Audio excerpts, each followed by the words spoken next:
You. I got to chop it up with Lou Short. Let's get to it. All right, Yo, Lou Short, Traps, what's good? What's good? house. Thank you for being the guest this week. On, Awesome, man. Hey, I appreciate you know you involving me in the show. Appreciate it. so yeah, let's get into it. Let's talk about your start DJing. How did you start, and like what early influences like got you into? Uh yeah. So let's see. Started. I mean, honestly, I come from a music family, so my dad plays drums. So I kind of started. I took piano, played drums a little bit in high school. Um, Straight out of high school, I started. I mean, I would make like cassette mixes. I'm probably old as shit, but made cassette mixes, pause for the car. And then my dad had a realistic Radio Shack mixer. Um, and I started like just mixing different mixes. Like I was really into house, so like Wild 107, 94.9, early 2000s house, and I would I didn't have turns or whatever, so I would like mix the mixes, so the different songs that I kind of like because it was up tempo anyway, and I would like kind of blend them, find what could mix, and I would write it down and real weird with it. I got a turntable, and then I would I was trying to find songs on the mixes, and or like little CD singles, right? And I had a homie, like the only one dude in Antioch who DJ'd from high school. I went to his house, and I was like, yo, I can't find this nowhere, and he's like, dude, you got to buy vinyl. And I'm like, oh, they still got vinyl, not knowing anything about it. And I actually started buying, like we had Rasputin's in Concord, so I went there and bought, like my first house record, and I think I got oh shoot, one of the Qbert records, one of the Toasted Marshmallow Breaks, I think it was, or even one of those records. And then at that time, he showed me the Pickles and X-Men. It's kind of everyone saw that, right? Yeah. And as soon as I seen like the Pickles, like it completely changed my whole view on DJing. So I mean, I was always into scratching. Like one of my favorite scratches was always like Baby Got Back. Like that guy was just tearing it up, right? Piccolo was pretty dope on those cuts, actually. Yeah. It's like really underrated. Like everyone's like, oh, that song. It's like, I've always liked that. Those cuts were just always fast, and it's like, man, this guy's killing it. Yeah. They said Punisher, right? DJ Punisher or something. Like I never knew who it was forever. I thought it was himself, maybe. I don't know. I always heard some Punisher name. Look at that up. Google that, kids. I'll have to look into it. I'll have to go Google that. Yeah, that's a good trivia question. But got into the Pickles, and then he showed me like the DMC videos and like the Champs videos, and after that, it's like that completely changed my journey. At the same time, I was like hitting raves. And then I found out about drum and bass, and MCs and Danny the Wild Child, pretty much any like EDM DJ that liked to scratch. I really liked Bad Boy Bill, so we're probably getting into influences now. But yeah, no, that was perfect. Yeah, it was a great time. Like, so this was late '90s. You started then. Yeah, late '90s, early 2000s. I want to say like really DJing, early 2000s. 2001, 2, and 3, and stuff like that. DJing, whatever I could on, vinyl, mobile gigs, stuff like that.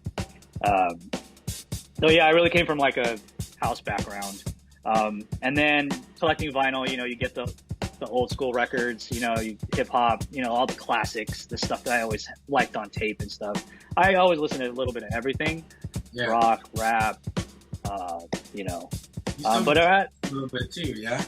You still go ahead. Sorry. You still make house music a little bit. Yeah. No, I love house music. Like, I mean, really, I would say that's probably my primary thing. To like, if I'm just messing around mixing, love up tempo house, or classic disco house. You know, love that stuff. Yeah. Yeah. Then around then, I met my buddy Jay's one. He was like my first like actual like scratch DJ partner. I met him at a house party one night, and he pretty much like we were like practicing with together for a while, and he took over B-Side Records after Mike Marvel and BJ, and that was around 2000 whatever 4 or 5 or something like that, maybe even 6. But then I was just hanging out at the shop all the time. So we were trying to like keep the battles going from B-Side. And then that kind of eventually, like, people were signing up, but not really. You know, they were kind of like, no, I don't really want to battle a lot. Yeah, for the viewers that don't know, B-Side was a record shop in Berkeley that hosted monthly DJ battles. I got down on it. Like, I was actually living nearby, but I was kind of like not ready yet. So, same around. Yeah, well, the Zebra Records was doing the thing too, right? So that was my first battle. Was a Zebra battle. Okay. That's a funny story. I finally got the nerve, or I thought I was good enough to like jump on a Zebra battle, and took my brother and my friends and stuff, and like DJ Imperial, who was like a U.S. champ at that time, decides to join, right? Threw my game all off, right? Like, just completely put me off the pedestal I thought I was on, and just hands were shaky, mom spaghetti, like yeah, it was horrible. Like, and after that it was like back to the drawing board. I think me and Josh did B-sides, like one of the last B-sides, and still didn't I didn't win, but I did do better. Like, I was juggling now. I was always heavy scratcher, right? Like, I always thought like West Coast were just West Coast were like scratching, and then because of the Pickles and X-Men, it was like West Coast scratchers, East Coast I thought were jugglers. Really? Yeah. For a minute, so I was always heavy on scratch. Babu and Shortcut obviously changed my views on beat juggling, and then I went from there. But yeah, B-side was one of the last battles like for that I did, and then we took over, or Josh took over, and I was just there, basically lived there forever. On vinyl, kids. Yeah. All the. I remember like just a quick story. Like, I remember my first one too. I was coming out of Monterey, and then it was during the Guitar Center when they were doing those, and I was like, oh, let me drive up here to Gilroy. It's not too far. And then the Finger Bangers were judging Cutso, and yeah, I kind of like got put in my place, said go back home. Fucking yeah, that's what battles kind of do. You gauge yourself, and yeah, it was G-Tech. Do you remember him? G-Tech. Yeah, that's actually the B-side battle that me and Josh, G-Tech. It was what are they called? They had I think they're called like Spirit Fingers or something. It was G-Tech, Dose. I forgot I think they had a third member, but yeah, a lot of. I don't think Iltrax. No. I think it was, like I said, it was G-Tech, Doze, and someone else. But shout out to those guys. But yeah, I met, I saw Itchy there, and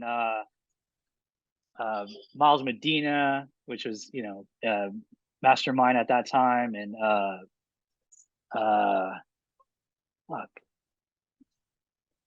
Irritate, but what's his? I can't remember his name now. The homie, man. He does all the weddings. DJ Eternal. Yeah, he does a lot of mobile stuff nowadays. Yeah, dude, the guy did my cousin's wedding. Like, I saw a video. It was a small wedding, but yeah, he did their wedding. But yeah, a lot of dope DJs came out of that time. Okay, this is all under. Were you going by DJ Habit at the time? Yeah.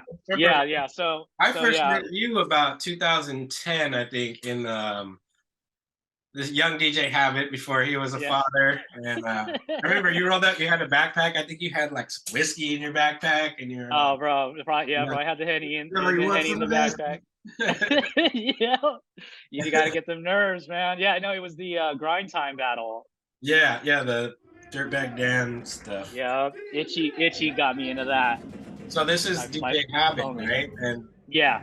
So yeah, short. So how did that change come about? Did you just need to reinvent?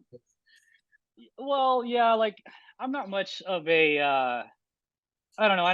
It's kind of a flaw. It's like I don't have much of an ego, man. I'm not. I'm this, I'm that. So like even when I was DJ Habit, like I would always introduce myself as Lou. So like even people calling me Habit, it was just kind of weird. I just never really liked it. But I had a gamer tag. My gamer tag was like Lou Short, just because Bay Area and kind of rhymed, kind of a Mac Dre thing. Okay. And when I had my daughter, pretty much, I was like, I don't want people calling me Habit. You know what I mean? So I changed it to Lou Short and just kind of evolve. You know what I mean? Just growing up, right? So, not saying that anyone who has their different names is but it's not for me. Yeah, a little bit more professional. That people like Shortcut and Chalk will use aliases for like their house gigs, right? Right. Yeah. Yeah. Like John Templeton and Black Carlos and J Rock has a different name he uses for like house music gigs. It's pretty funny. You're getting the lip sync here. Okay, since we're still talking about let's see, DJ battles. Do you have a memorable gig or DJ battle that kind of like was your? Yeah, well, I would say the memorable one was obviously say hi. It's me, Easy. You got to move in closer. You're gonna get blurry. There's Aaliyah. Hi. But yeah, I would say the zebra battle, which was my first battle. It was that was probably because it was the first, and kind of like I said, every battle you kind of do, you're like put in your place, and you know what I mean, like, oh, I need to go back to the drawing board, or figure out, this guy did this better than you, you know what I mean, and you kind of take from each battle. Another one that kind of punched me into my mouth was what was that one? Church Ward, the first Church Ward battle. Yeah, I did one of those too, and I was like, okay, yeah, that one. I'm not what they're looking for. Well, the first one I got second, and that to me that was tough. The King of the Dot one too. I got served there too. I think I battled. It's gonna happen. Destruct, and he brought it. He's polished, and Yeah, I went against him first, or at least the MOB one. Yeah, that one we were because I went against Destruct first, and it was like, wow. C+. Shout out to C+, the homie. Yes. That's funny. There's a comment on that YouTube video that was clowning both of us, and somebody said it's more like DJ Craps and C-. Dude,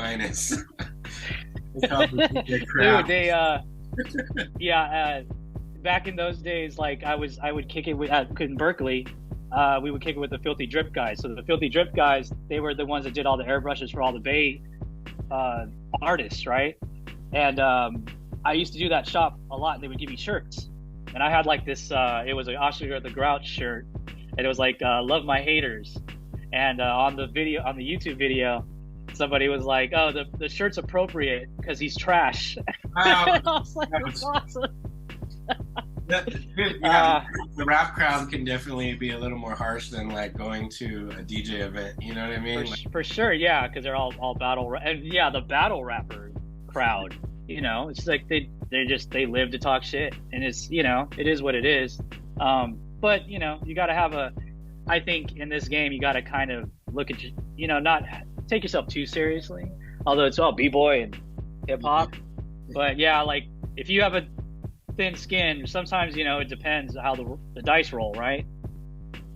You just got to roll with it, man, or and I think there was one, this is a funny story. I think I can't remember what it was, but we were backstage at a battle. I want to say it was a DMC or something like that, but me and you we're like in the back or like pacing or something, and I forgot what it was, but I looked at you and you like looked at me, we're like kind of shaking our heads. You're like, why do we do this? Yeah.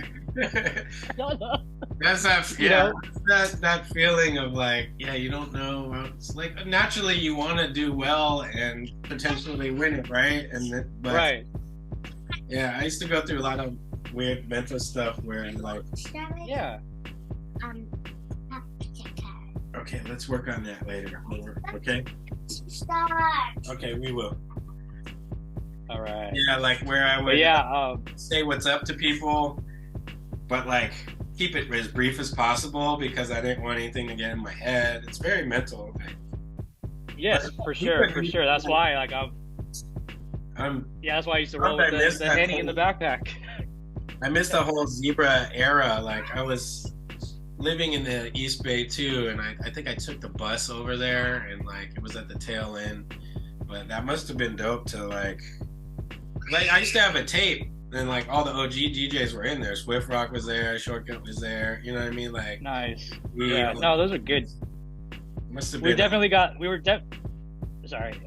Definitely lucky to, you know, just be so close to the. It's like the mecca of scratch DJ, man. Like I didn't even know like I didn't know in the beginning like the scratch bookers were even from the city, like and a lot of it's just we're in a dope area, I think, for that.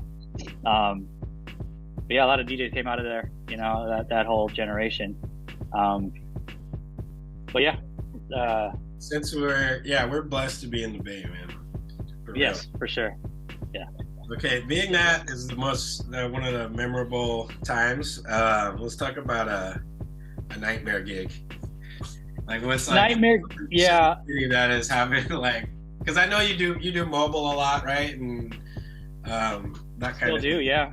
What's Yeah. the most pain in the ass things you had to deal with in DJ? This was like in the it was like the early days in vinyl, and like a good, like I used to go to the barbershop, and I had a home, every Friday we'd have the same guys, and one dude was like, yo, I'm having like a baptism in my backyard. He's like, you can slide through and play some stuff, and I'm like, yeah, no worries. And I guess his fiance or at the time was like Tongan, so like all they wanted was like reggae, and again, these are the vinyl days. So like I just didn't bring my reggae crate, I mean, and then I didn't have much. Like I had, the classic party rockers, and I had some stuff, best of Bob Marley, and all they wanted was reggae. I didn't bring a CD player.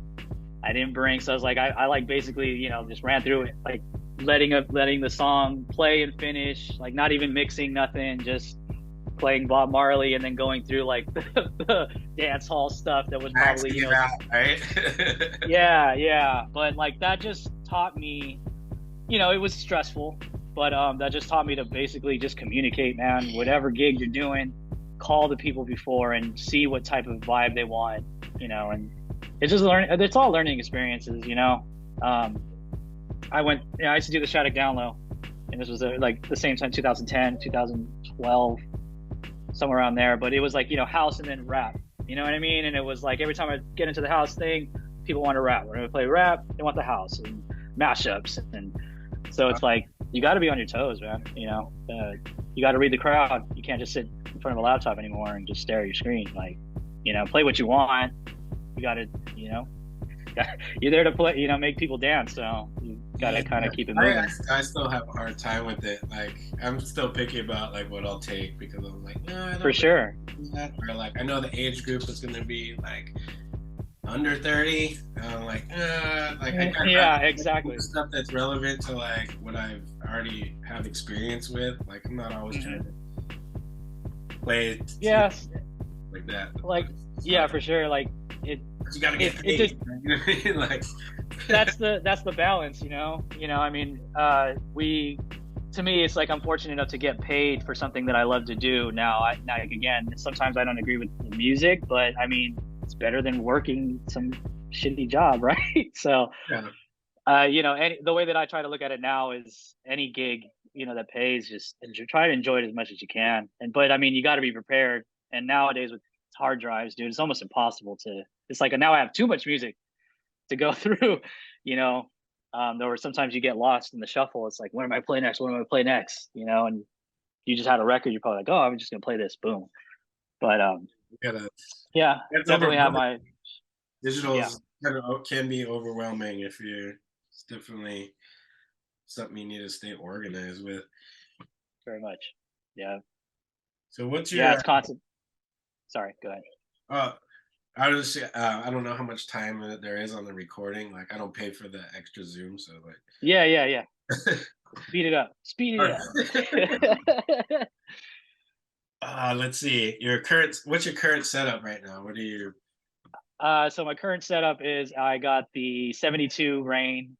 I finally bit the bullet last year, and got a new mixer. I was rocking the Z2 for like 6 years, and just tractor crashed on me one night at a gig, and I didn't.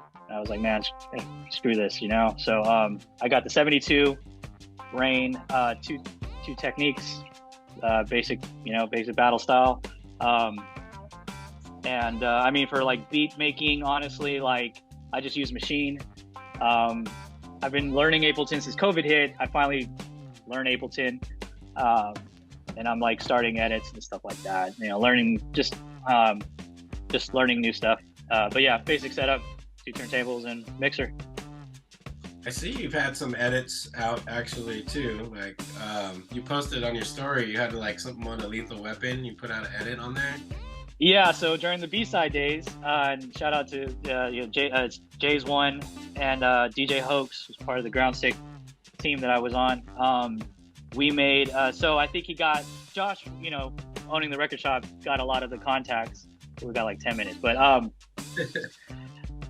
yeah, we got to make Lethal Weapon. It's like one of the mashups, Lethal Weapons. Okay. So I got got a few tracks on that. That was first vinyl, and I did that. Scratch songs pretty much. Working on different rappers stuff. Whoever hits me up, pretty much.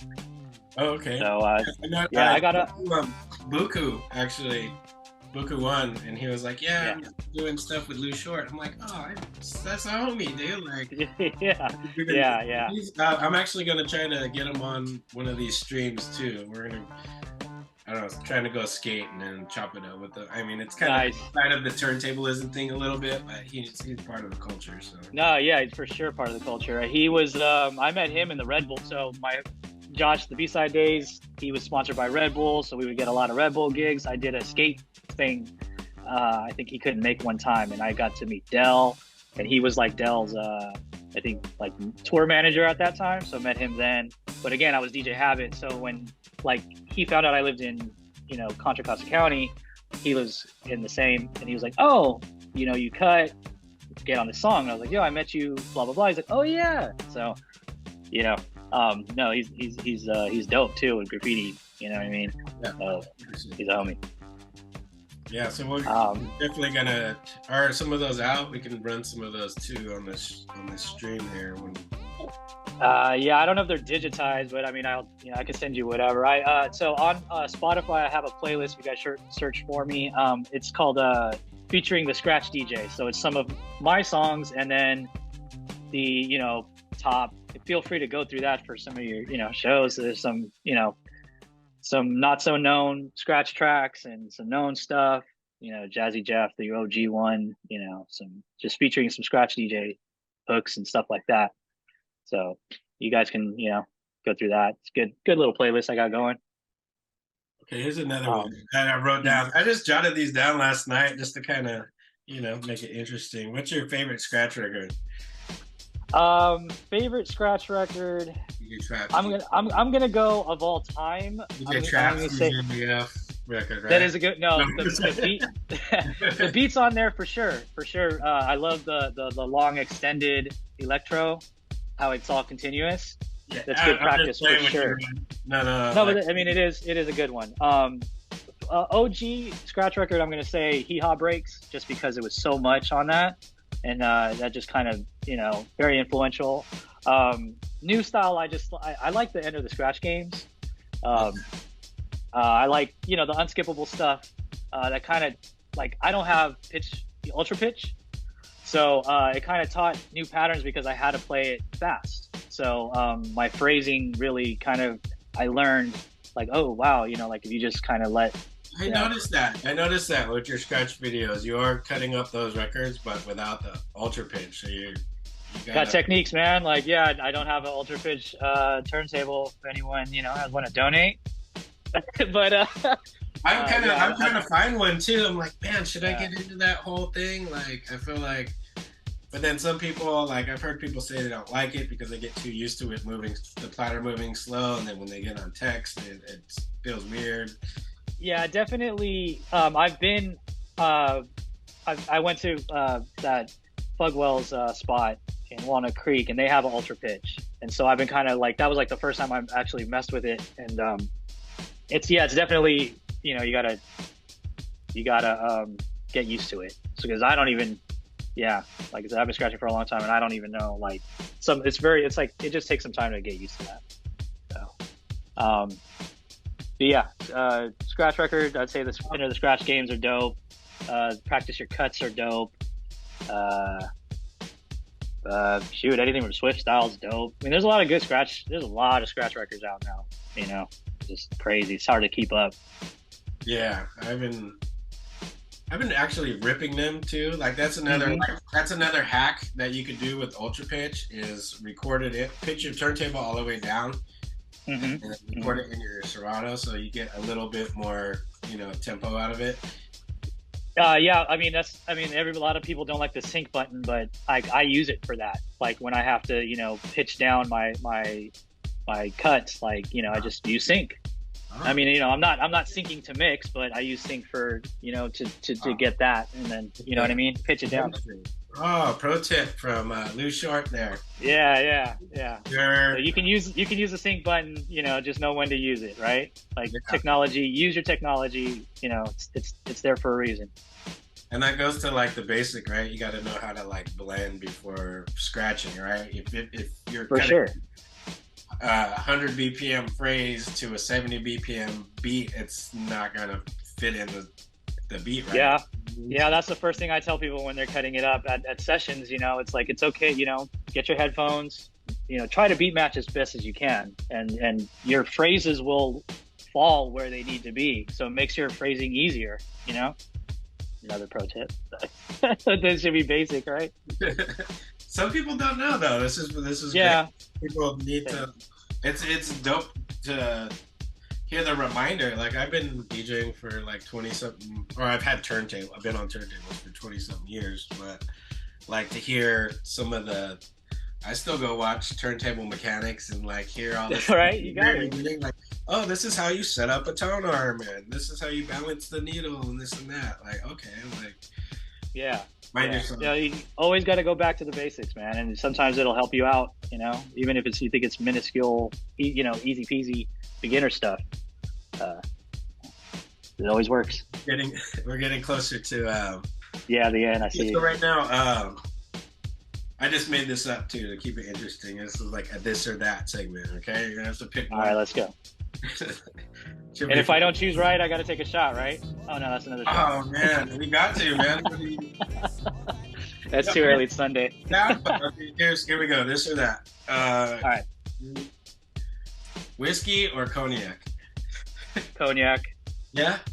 Yeah. I agree. It's been a while, but I'd have to take cognac over the whiskey. Yeah, it's a little less burn, huh? Yeah, the holidays are coming too. Freeze your alcohol, kids. Okay, this or that. After a gig, you're done with the gig. It's 2 a.m. You're going to Denny's or Jack in the Box? Jack in the Box. Get my ass home as fast as possible. Yeah. Yeah, we've been doing tacos too. And like me and Dee will do some. Even if we go out, we'll like hit up the Jack in the Box, and then like we're gonna sleep in, right? So we'll buy like 2 bacon cheeseburgers and like put them out on the table for the kids. Right. Because I know the kids are gonna be up before us. We're gonna be get to some breakfast. On the table. Like. There you go. Yeah. Okay. Wu-Tang or hieroglyphics? Oh man, that's one of those. Is like I'd have to take a shot because I can't decide. I'm gonna, honestly, Wu-Tang was more influential for me when I was younger. I loved I think it was more of like I said, the kung fu thing, because I was always into like kung fu movies back then. Still am, but they had the martial arts stuff, so more of the, I hate saying like gimmick, but yeah, I'd say Wu Tang. Okay. Hard choice though, hard one. Okay, we got about a minute and a half. KFC or Popeyes? Popeyes. Popeyes. Okay. Yeah. Um, okay, last one. We're gonna do this. Which is worse, having to pee when you're stuck in traffic, or being outside in the cold without a jacket? I would say having to pee in traffic because I mean, Yeah, that sucks. That's like one of the like. It makes me think of the Wu Tang. Actually, going back to Wu Tang, that's like one of the torture things, right? Like torture. yeah, exactly. Your seatbelt won't come off, and you got to pee at a red light. What are you gonna do? Like, right. But yo, got it. well, dude, thank you for taking time out and doing this shit. We're gonna jump into your music, and we got some videos of Lou Short as well. Where can people find you? You got links? Where's all your at social media? Yeah, so at Lou Short 925 on Instagram is probably the best one to catch me at. The real Lou Short on Facebook, and I don't know why there's another Lou Short, but I had to make that. So the real Lou Short on Facebook, Instagram at Lou Short 925, and booking Lou Short at Gmail. So get me some gigs. All right, we got you. Yeah, I'll probably Right put on. those up in the chat too, and when we Dope. Yeah, man. Like I said, I'll be yeah. I appreciate it, and you know what I mean. We gotta kick it a little bit more now that COVID's settled down a little.